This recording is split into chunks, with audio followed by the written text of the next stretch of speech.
बिस्मिल्लाहिर्रहमानिर्रहीम अस्सलाम वालेकुम। शायद हम पहली मर्तबा ये सूरत हाल देख रहे हैं कि इसराइल के अंदर वो वक्त आ गया है कि शायद अब जिन इलाकों को इसराइल ने फ़लस्तीन से छीना था, डेवलप किया था, अब वो इलाके छोड़ छोड़ कर लोग जा रहे हैं और शायद ये वीरानियाँ होंगी। और वो टाइम आने वाला है कि शायद सारे इसराइल से माइग्रेट करके वापस यूरोप, अमेरिका और दीगर ममालिक चले जाएं, और उसकी शुरुआत हो चुकी है। इलात असल में वो शहर है, वो जगह है, वो पोर्ट है जो असल में 1949 में इसराइल ने फ़लस्तीनियों से छीना था। ये असल में एक गांव था उमे रशरश। इलात इसको बनाया इसराइल ने जब इन्होंने फौजी ताकत के बलबूते पर छीन लिया, मुसलमान बेबस हो गए। इन्होंने इलात को दुनिया का जदीद तरीन शहर बनाया। यानी आप यहाँ पर डिस्को पार्टी से लेकर यहाँ की खास तौर पर जो नाइट लाइफ है, डे लाइफ है, टूरिज्म है, इतना बिजनेस, इतनी तरक्की के शायद दुनिया में हमने आज से पहले इजराइल के अंदर इस लेवल की ना देखी जो इलात में थी। अब यहाँ पर सालाना और पूरी दुनिया से लोग, करोड़ों लोग आते थे और इतना बिजनेस वहाँ पर था, होटल्स वहाँ पर, दुनिया की ब्रांचेस, यानी आप जितना अंदाजा नहीं लगा सकते उतना ये सारा काम हो रहा है। अब करते करते सूरत हाल ये पैदा हो चुकी है इस वक्त कि इजराइल का पहला शहर इलात कोलैप्स हो चुका है, पूरी तरह कोलैप्स हो चुका है। और इसमें मेन किरदार अदा किया है यमन ने। हमास ने किरदार नहीं अदा किया, हमास की लड़ाई अपनी जगह जारी है।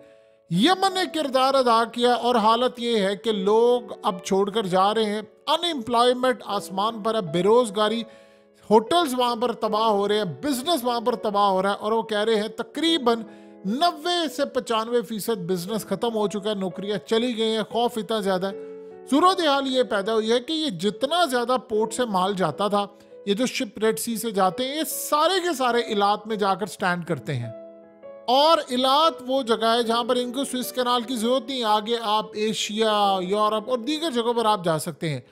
अब यमन ने काम क्या किया? यमन ने दो सूरत हाल में किया है। एक तो वो शिप तबाह करते गए इनके जो वहां पर जाने थे, और दूसरा मिसाइल और ड्रोन से इलात के ऊपर हमला करते गए और वहां पर इतनी बिल्डिंग्स तबाह उन्होंने कर दी। इजराइल के अंदर बताया नहीं क्या, बिल्डिंग्स, मिसाइल, इतने ज्यादा तबाही होगी कि अब लोगों ने फैसला कर लिया कि वो इसराइल छोड़कर जा रहे हैं। और पहली सिटी इलात बनी है इसराइल की जहां पर लोगों ने कह दिया, उन्होंने कह दी गवर्नमेंट ने हमें कोई सपोर्ट ही नहीं किया है, ये गवर्नमेंट हमें बता रही थी कि जी हम ये करेंगे। उन्होंने कहा इनकी फौज नाकाम हो चुकी है, इनकी एयरफोर्स नाकाम हो चुकी है और अब हम अपना बिजनेस समेट कर जा रहे हैं। और यमन ने हमारा पूरा शहर उजाड़ कर रख दिया है, जो हर वक्त कभी रौनकें होती थी यहाँ पर, हम लोग इतनी ज्यादा याशियां करते थे, इतनी टूरिज्म थी वहां पर, इतना पैसा बनाते थे, इन्वेस्टर पानी की तरह पैसा लगाता था, वो सारे के सारे चले गए हैं। वो कहते हैं कि जंग बंद नहीं हो रही तो लिहाजा हम ये काम नहीं करें। अब इजराइल को समझ आ रही है कि इन्होंने हमारी उन जगहों को टारगेट किया है जिसका हम कभी सोच भी नहीं सकते थे। अब आप बताइए, आप एक इलाका छोड़कर जा रहे हैं, कभी आप देखिए मकाफाते अमल क्या चीज है कि 1949 में इन्होंने फलस्तीनियों से इलाका लिया और उसके बाद निकाल दिया उनको और वो छोड़कर चले गए। वो गांव था एक और इनको पता था उसकी अफादियत क्या, इन्होंने इसको डेवलप किया।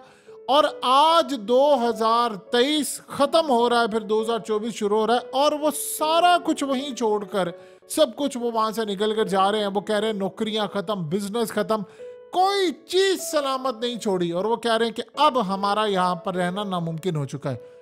ये वो मकाफाते अमल है जो हमने कभी देखा नहीं था। और 1949 के बाद शायद पहली सूरत हाल इस वक्त पैदा हो गई है कि हम उस लेवल पर चले गए हैं कि जब इसराइल, अब इसराइल के हाथ से इसराइल निकल रहा है। इमेजिन करें, देखें कोई ऐसी सूरत हाल है कि इसराइलियों को निकाल रहा है, कोई कह रहा है उनको अगर उनके इलाके फतह करे। ये असल में एक चोरी शुदा लैंड था, आपने चोरी किया हुआ था, अब आपको कुदरत निकाल रही है।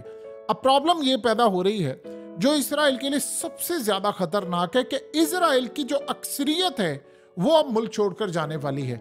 उन्होंने अपने सामान पैक कर लिए हुए हैं, वो चीजें निकल रहे हैं यहाँ से। वो कह रहे हैं कि हम यहाँ पर रह नहीं सकते। उसकी सबसे बड़ी मेन वजह ये है कि इसराइल का जो सबसे बड़ा इशू इस वक्त यहाँ पर क्रिएट हुआ है, जो सबसे ज्यादा इसराइल को प्रॉब्लम दे रहा है, वो ये इशू बना है इसराइल का कि वो लोग अब अपनी हिफाजत नहीं कर पा रहे। हुआ ये था कि आज से तकरीबन आप समझ लें 74-75 साल से यही सिलसिला चलता आता था कि यहाँ पर दुनिया भर से इजरायली बंदों को लेकर आते थे, अब वो जा रहे हैं वापस। अब एक बात बताइए, 6 लाख लोग निकल गए हैं इसराइल से, और करते करते करते अगर ये जंग बढ़ी है, ये क्या क्या कर रहे हैं कि जी ये लिबनान से जंग छेड़ने जा रहे हैं। अगर आप लिबनान से जंग छेड़ते हैं, वहां पर एडवाइस किया जा रहा है कि हमें लिबनान में एक ग्राउंड ऑपरेशन करना पड़ेगा जैसे हमने गजा में किया है। आप यकीन कीजिए, जो भी शख्स इसराइल के अंदर इसराइल की मिलिट्री को ये एडवाइस कर रहा है, वो इसराइल की बर्बादी के ऊपर दस्तखत करे। ये रशियन फिलोसोफर ने क्या बात की थी, उसने कहा था कि मैं आपको लिख कर दे देता हूं इसराइल वजूद अपना बरकरार नहीं रख सकता।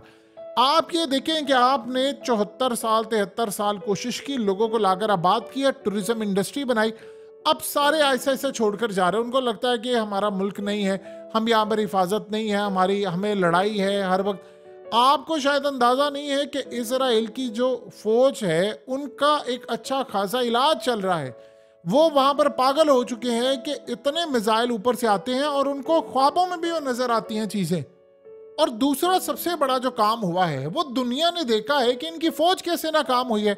आप बता दें, पाकिस्तान की आप हालत देख लें, अमन जब होता है, जब स्टेबिलिटी होती है तो इन्वेस्टर आता है। इसराइल के अंदर इन्वेस्टर आ ही नहीं पा रहा, वो सारी कंपनीज जा रही हैं। इसराइल की जंग जहां पर होती है वहां पर सिर्फ तबाही होती है। अब हो क्या रहा है इसके बाद, वो जो उन पेशन गोइयों का क्या होगा, वो तमाम चीजें जो इन्होंने कही थी। प्रॉब्लम यह है कि इन्होंने जो लोगों को बुलाया था उनको कहा था कि देखो, हमने 75 साल 74 साल तुम्हारी हिफाजत की है, हमें कुछ भी नहीं होगा।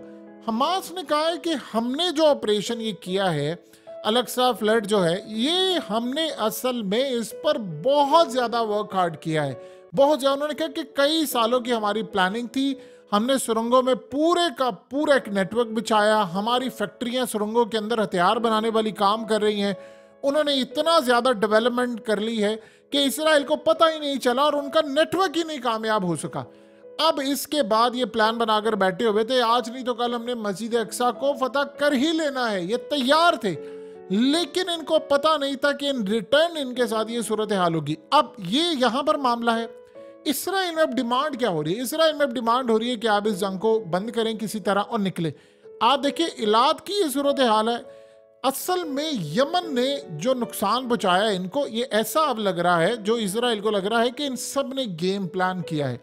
ईरान इसमें शामिल था, रूस इसमें शामिल था, यमन इसमें शामिल था। इनकी स्ट्रेटजी ये थी कि पहले हमास लड़ाई करेगी, अगर हमास यहाँ पर फेल हो जाती है या कुछ हो जाता है तो फिर हिजबुल्लाह वहाँ से लड़ाई करेगी और फिर वहाँ से यमन। लेकिन मामला ये हुआ कि हमास ने कहा था कि हम इनको हरा लेंगे, उन्होंने अब लड़ाई शुरू की, उन्होंने ग्राउंड के ऊपर इनको तबाह करना शुरू किया। अब रोजाना बेसिस के ऊपर आप मामला देख ले कि 824 गाड़ियां तबाह हो चुकी हैं 82 दिनों में, जब से ये सारा कुछ ऑपरेशन हुआ है। रोजाना उनके फौजी मारे जा रहे हैं, उनके ड्रोन्स तबाह हो रहे हैं, उनके ड्रोन्स कैप्चर किए जा रहे हैं। अब करते करते सूरत हाल ये है कि आहिस्ता आहिस्ता ये लड़ाई बढ़ती जा रही है और ये वेस्ट बैंक की जानिब अब आ रही है। अब वहां पर अगर आप जाते हैं, जिस दिन यरूशलेम इनके हाथ से निकल गया तो फिर गेम इनकी खत्म हो जाएगी। देखिए, एक बात याद रखिएगा, जब आपके लोग किसी शहर को छोड़कर जाना शुरू हो जाते हैं तो हाल वो होता है जो यूक्रेन का होता है। यूक्रेन में तकरीबन आप देख ले 60 लाख के करीब लोग जो हैं वो मुल्क छोड़कर चले गए हैं। तो यूक्रेन की सूरत हाल बिल्कुल एग्जैक्टली यही है। अब जंग अगर रुकती है तो इसराइल की टर्म्स एंड कंडीशन पर नहीं रुकेगी, ये बात ज़हन में रखिएगा। और सबसे बड़ी बात यह है कि हमले से 1.5 साल पहले तक इसराइली ये कह रहे थे, सर्वे हुआ था कि 40% इसराइल की आबादी वो खुश नहीं थी। वो कह रही थी कि जो वादे किए गए हमें यहाँ पर लाकर बसाने के, वो वादे ठीक नहीं है। असल प्रॉब्लम ये थी कि इसराइल में किशू चल रहा था कि ये लोग हर थोड़े अरसे बाद जाते थे फलस्तीन का इलाका, वहां पर फौज भेजते थे, उनको घरों से निकालते थे और घर पर कब्जा कर लेते थे। यानी आपने मजाक बनाया हुआ है। अब आप सोचे, आपने 74 साल से इलाद को वो बनाया है कि यानी आप देख ले, दुनिया के हाई लेवल का अगर कोई जगह आपको जाना चाहते हैं, आप समझते हैं कि इलाका है गोरों के लिए और दुनिया भर के लिए जिनके पास नेशनैलिटीज होती हैं, जो तस्लीम करते हैं इसराइल को, वो इलाज ज़रूर जाते थे और करोड़ों लोग यहाँ पर जाते थे। जब आप करोड़ों लोग जाते हैं तो जाहिर सी बात है आप टिकटें भी खरीदते हैं, आप होटल में स्टे भी करते हैं, आप वहाँ पर जाकर एडवेंचर भी करते हैं, खाना भी खाते हैं, वीडियोस बनाते हैं, सब करते हैं। आप पूरे सोशल मीडिया सारी दुनिया को बताते हैं आपकी टूरिज्म इंडस्ट्री चलती है। और टूरिज्म इंडस्ट्री वहां पर जिस तरह उन्होंने रखी हुई थी, इन्वेस्टर वहां पर बहुत ज्यादा पैसा लगा रहा था, लोगों ने प्रॉपर्टीज ली हुई थी। अब इलाज से लोग छोड़कर जो जा रहे हैं वो दूसरे इलाकों में नहीं जा रहे, वो कह रहे हैं मुल्क छोड़कर जा रहे हैं, वो इसराइली छोड़कर जा रहे हैं। इस तरह करते करते शुरुआत हो गई है कि इसराइल के सारे शहर आहिस्ता आहिस्ता खाली होते जाएंगे।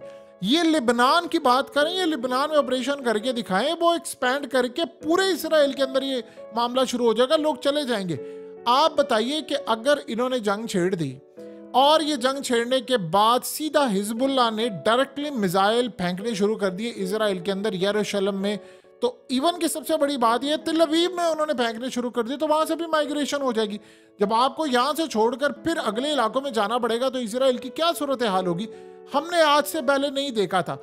शायद यमन ने जो पॉलिसी बनाई है वो पूरा ग्रैंड प्लान बनाया हुआ था ईरान ने ग्रैंड प्लान ये बनाया था कि इसराइल को टैकल इस दफा हम ऐसे करेंगे कि इनके शिप्स तबाह करेंगे और शिप्स तबाह करने के बाद इनका इकोनॉमिक हब तबाह करेंगे। इनको बड़ा फख्र है यहाँ पर। और टाइमिंग देखिए उन्होंने क्या चूज की, जब अमेरिका के अंदर इलेक्शन होने जा रहे थे, पहली मर्तबा ऐसी सूरत हाल है, वो कह रहे हैं कि यमन ने हमें अंदर से खोखला कर दिया है, हमें हिला कर रख दिया। अब अगली स्ट्रेटजी क्या है यमन की? देखिए अगली स्ट्रेटजी ये है कि उन्होंने कहा है कि हम इसको कंटिन्यू करेंगे। अब अमेरिका अगर यमन के साथ लड़ाई में कूद पड़ता है तो आप अंदाजा कर रहे हैं कि अमेरिका के साथ क्या हाल होगा। फिर उसके बाद यमन के पास कुछ ऐसे मिसाइल हैं, और सबसे बड़ी बात यह है कि अब जो मामला आ रहा है कि हिजबुल्लाह को ईरान कुछ ऐसे मिसाइल देने जा रही है कि जो सीधा जाकर इसराइल की डिमोना और दूसरी जगहों पर जाकर लगेंगे।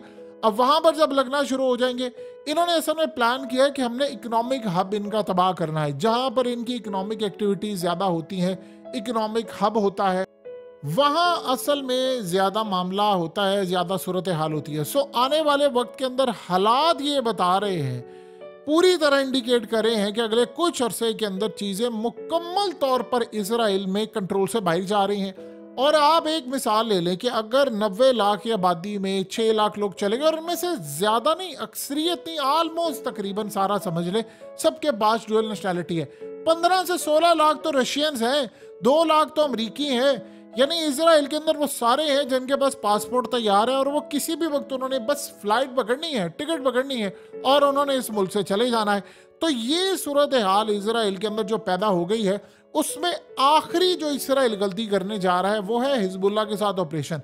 ईरान ने उनको पहुंचा दी है मिसाइल, और वो मिसाइल जाकर जब तिल अवीव से लेकर दूसरी जगहों पर जाकर इन्होंने मारने हैं तो वहां पर लोगों ने फौरी तौर पर निकल जाना है, वो बर्दाश्त नहीं कर सकते। और इसराइल में देखिए इस वक्त सूरत हाल बहुत ज्यादा खतरनाक है। आप सो रहे हो, मिसाइल ऊपर से जा रहे हो, आपके बच्चे स्कूल जाने से कासिर हो, पूरे इसराइल के अंदर इस वक्त खौफ का समा बैठा हुआ है कि किसी वक्त जंग छिड़ सकती है। फौज आपकी लड़ने को तैयार नहीं। आपकी फौज इस वक्त बददिल हो चुकी हुई है, वो इतनी बददिल हो चुकी है कि जिसका आप अंदाजा भी नहीं लगा सकते। और इसराइल की असल जो कैपेसिटी इस वक्त सामने खुलकर आई है वो पावरलेस हो चुका है। अमेरिका उसकी मदद नहीं कर रहा। अब ये लग रहा है कि पूरा एक नक्शा डिजाइन किया गया था, और नक्शा डिजाइन करके उन्होंने प्लान किया था, अच्छा हम ये करेंगे, इलेक्शन के करीब हमला करेंगे, उधर यूक्रेन वाला मामला छिड़ा होगा, उधर ये तमाम चीजें। अब इसराइल के पैरों तले जमीन निकल रही है कि हमें ये पता नहीं था। देखिए बहुत सारे ममालिक ने इसराइल के साथ ट्रेड करना बंद कर दी है। अगर हम इलाज की बात करें, टूरिज्म की बात करें, तो कौन आएगा जब आपके मुल्क में तबाही होगी और कोई भी यमन के साथ रिस्क लेने को तैयार नहीं है। ये बात आज से पहले शायद किसी को पता नहीं थी, लेकिन अब शायद उनको पता चली। और दूसरी सबसे बड़ी बात यह है कि ईरान ने अब अपने जो नए ड्रोन्स हैं वो मुकम्मल तौर पर तैयार रखें।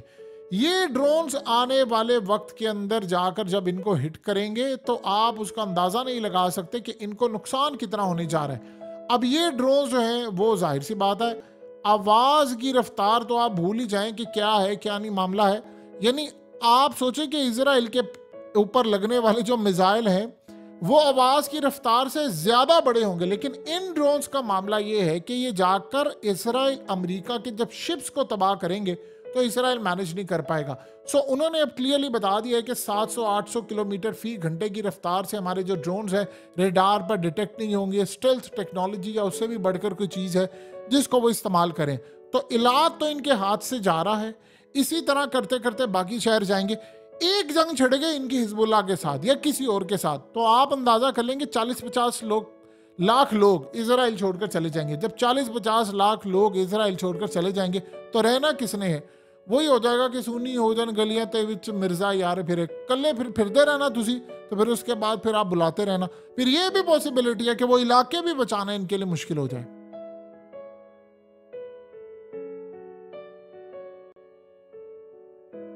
हकीकत टीवी को सब्सक्राइब करना मत भूलें, वीडियो को लाइक करें, शेयर करें और कमेंट सेक्शन में अपनी राय का इजहार जरूर करें।